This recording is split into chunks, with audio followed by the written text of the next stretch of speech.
So hello, I'm Sébastien Borget, co-founder of and CEO of Pixel, and today I'll be happy to talk with you about user-generated content, like UGC, meets NFTs within the sandbox. I'll be defining those terms over my slide for those of you who are not too familiar, but quick poll in the audience, who is familiar with blockchain gaming here? Well, a bit of the half, good. So let me tell you about The Sandbox, our flagship title. The Sandbox, it's a mobile game on iOS and Android that we launched in 2012, where players can make their own worlds and creations. It has over 40 million downloads to date, and a bit more than 70 million creations made by players.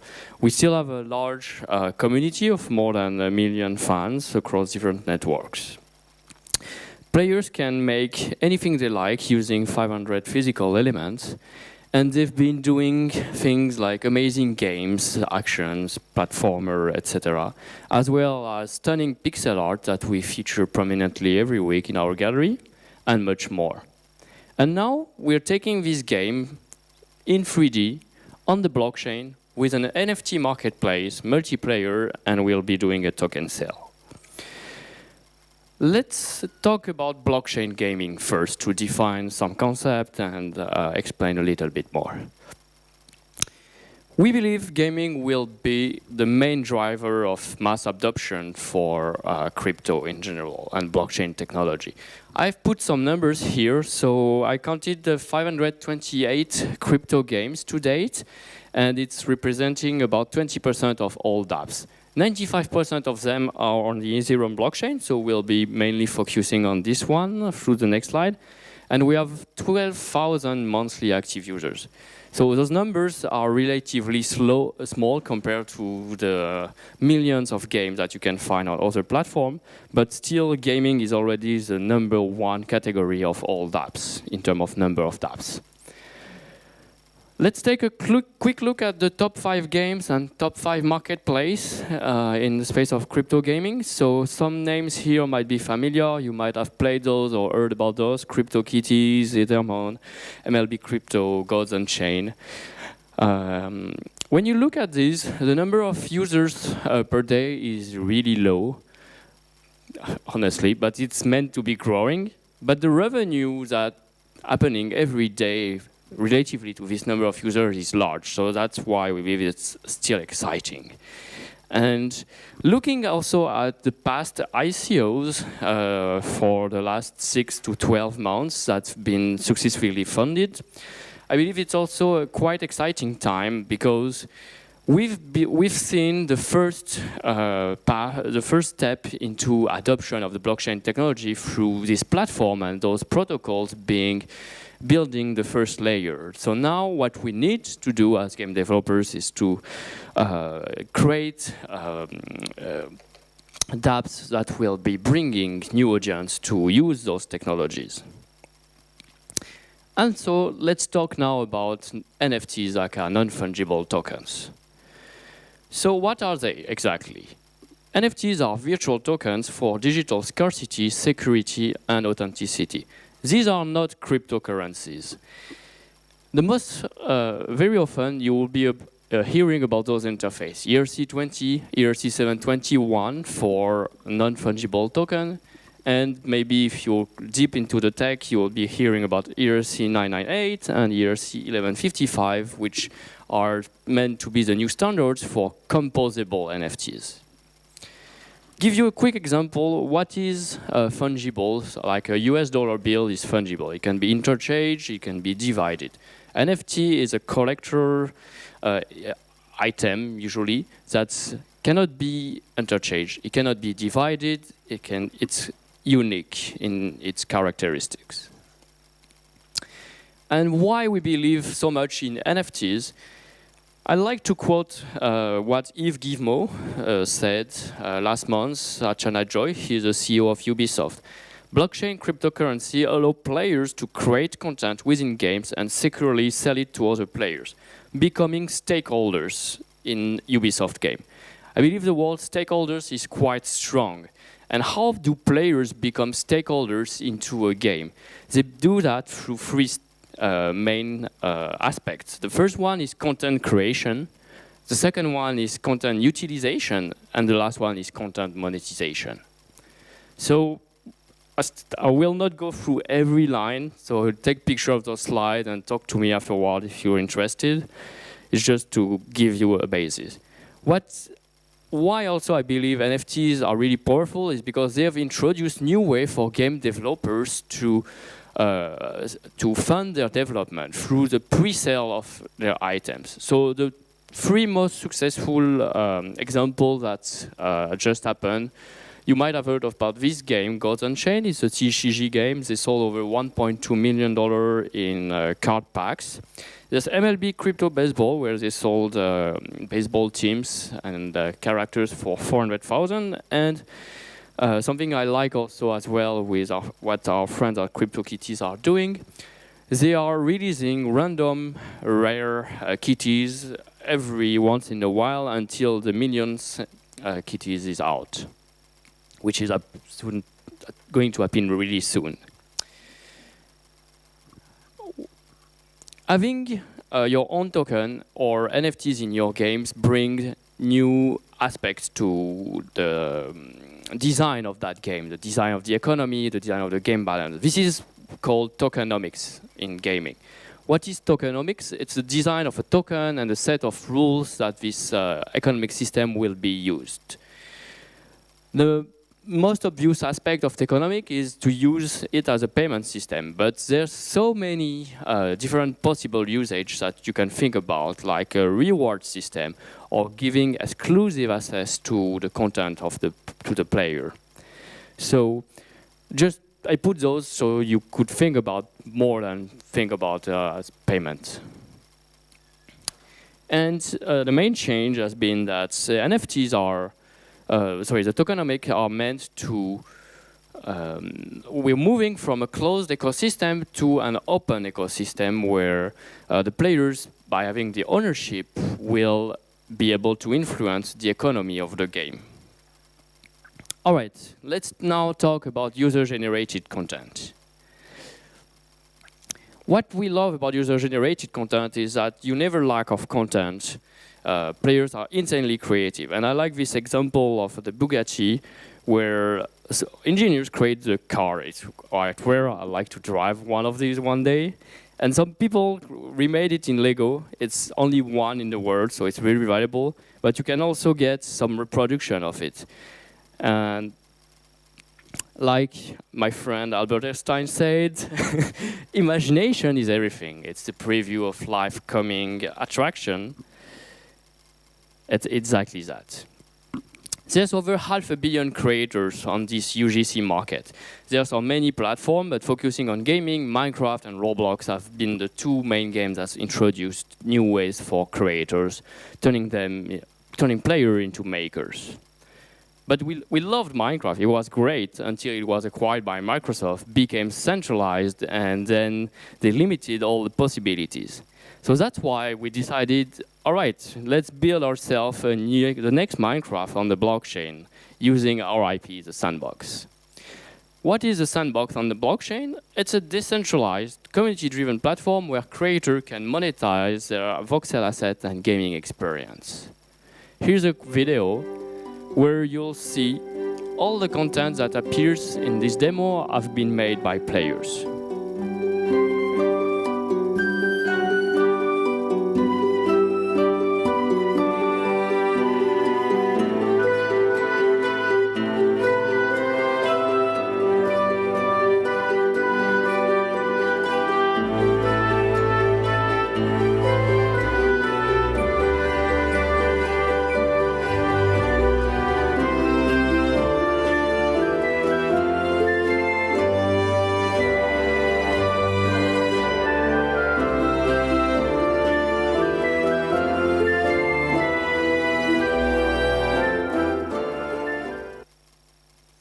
All right.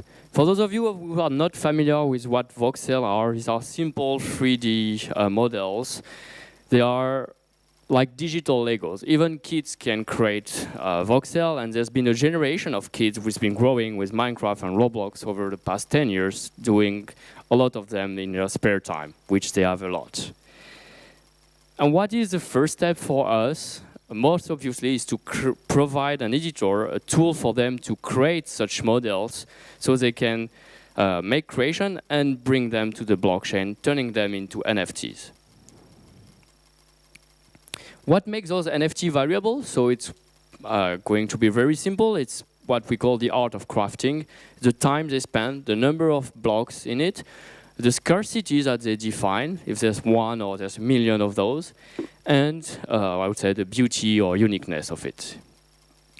Our NFTs in the sandbox will be the following. There's assets, the 3D models. There's box, the land where the creators can put many assets, attach some scripting and build a gaming experience, and there's the avatar for the players.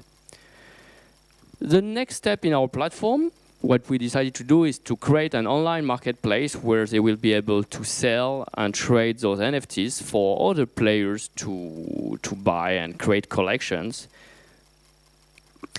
And what I believe is almost magical with NFTs is they are not attached to only the sandbox. They are here on the public blockchain, and any game developer, any other platform could use them and define another use for them. So in our flow, we decided once a user buys in his wallet and has in his wallet all those NFTs, he can place them in a world and later on attach some scripting so they make bring to life these NFTs and see them evolve in a world, creating a lot of different gaming experience. The world that we define as a limited size. For technical reason, we've decided let's not go procedurally generated infinite, but 2 square kilometers by, and it's going to take about 8 minutes to walk from one side to another, which I believe is quite a lot of time. So within that large space, they will be able to create whatever they like, basically. So we thought about like social chat rooms, gaming, shooter games, battle royale-like games, etc. We'll see. We are really excited to see what players will come with. That's really the power of user-generated content. You will always get surprised.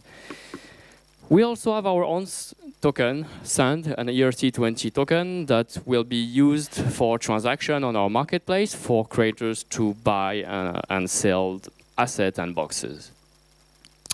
And so players will be able to earn SAND either by acquiring it on exchange or winning it through tournaments, battle, etc.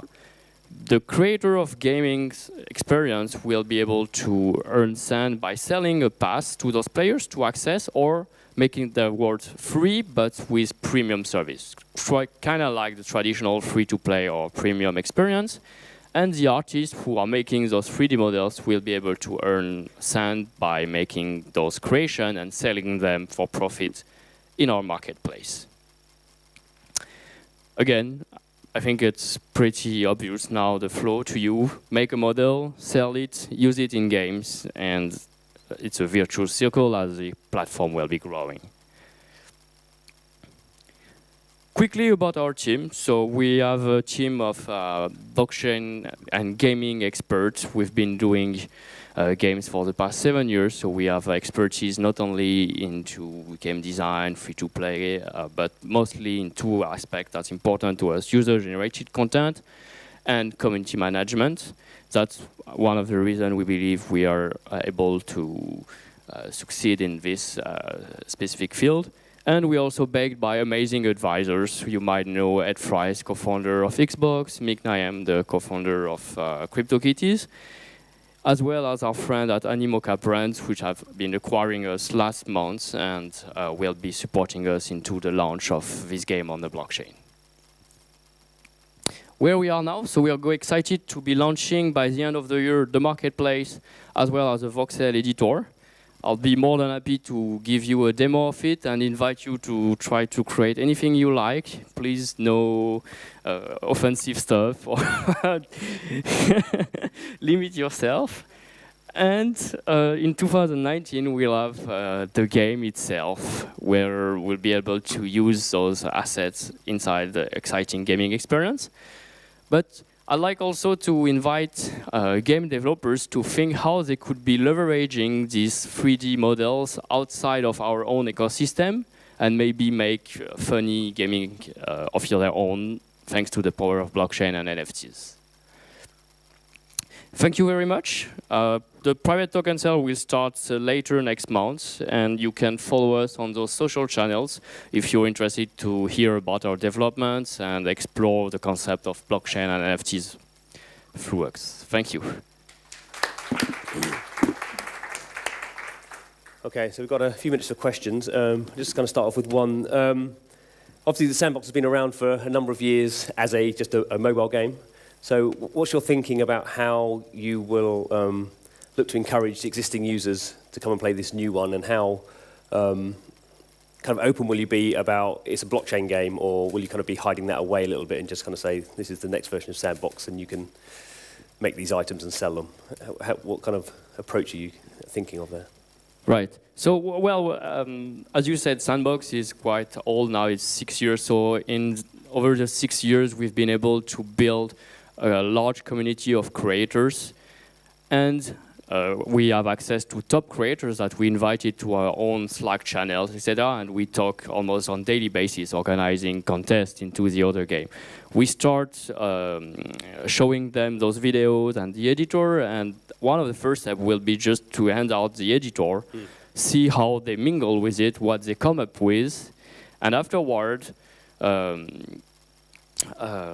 introduce them to the concept of blockchain. Because right now in Sandbox, they are creating without the thought of monetizing. They make it for free, they enjoy it, and it's great. So the idea of being able also to make profit thanks to their effort and participation, it's something very powerful, and we want to introduce it not as a primary goal, but as in particular for our community. Then there's other communities that will approach differently, but more specifically to your question, that's more the plan of attack, I'd say. Good. Okay, anyone else with questions for Sebastian? If you just wait for the microphone to come, just say who you are. That'd be great. Hi, thanks for the speech. I was really interested to hear that. How different is that Sandbox 3D from the actual 2D version? And continuing on that, will it be playable without spending any of the coins, and do you feel kind of isolated from, for example, the Minecraft experience? Well, there's many questions in here, right? Okay, let's take them one by one. Well, the main difference between the... I don't know if I can go back in slide. Yeah, okay. But, well, the original Sandbox is in 2D, it's in pixel art. The new Sandbox is in 3D. One is single player, the other is multiplayer. I think just that is already a big major difference between the two.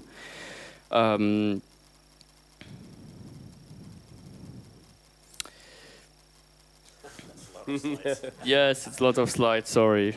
Here, almost. Yeah, okay. That's the original Sandbox. Next, your second question was?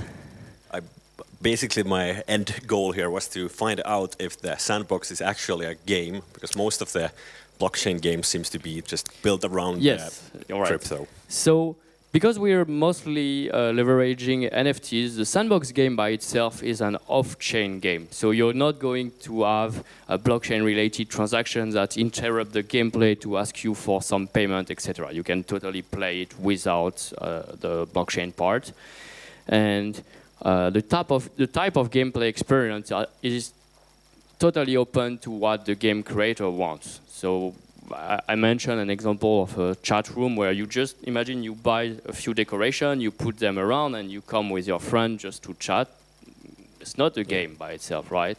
Or it's up to the game creator to write rules. Hey, this is my word.